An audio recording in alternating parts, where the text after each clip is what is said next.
पालघर की हिंसक घटना के संदर्भ में जो गिरफ्तारियां हुई, उनमें भारतीय जनता पार्टी के क्षेत्रीय पदाधिकारी भी गिरफ्तार हुए हैं। मैं बहुत लंबे अरसे से कहती आ रही हूं कि अपनी सांप्रदायिक, हिंसक और विभाजनकारी राजनीति को अंजाम देने के लिए भारतीय जनता पार्टी लगातार धर्म का, धार्मिक भावनाओं का और आस्था का इस्तेमाल एक हथियार की तरह करती है।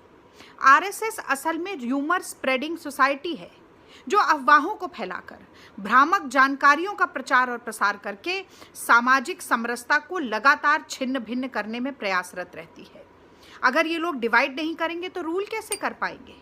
देश में असली तोड़ो और राज करो की राजनीति अगर कोई कर रहा है तो वो संघ और भाजपा हैं। ये एक बार फिर पालघर की घटना ने स्थापित कर दिया है।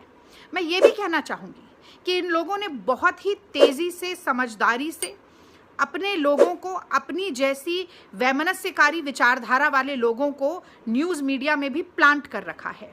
और अर्नब गोस्वामी से बड़ा उसका उदाहरण क्या होगा, जो लगातार जब से पत्रकारिता कर रहा है अपनी ज़ुबान से जहर फैलाने और आग लगाने के काम से पीछे नहीं हट रहा है।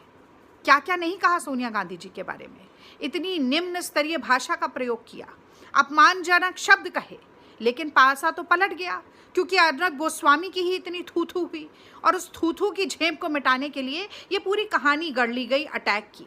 लेकिन आज फिर प्रमाणित हो गया है कि अर्नब गोस्वामी का जो नैरेटिव था, जो एक डिविजिव राजनीति का नैरेटिव है, वो बिल्कुल गलत है। और इसीलिए मैं कहना चाहती हूँ कि मैं खुद एक पत्रकार की बेटी हूँ।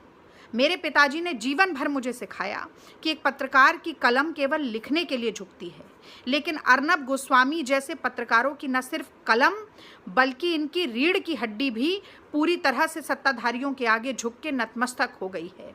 इन लोगों की बातों को आप बिना जांचे, बिना परखे कभी स्वीकार न करें। सच्चाई ये है कि साधुओं की हत्यारी भाजपा है।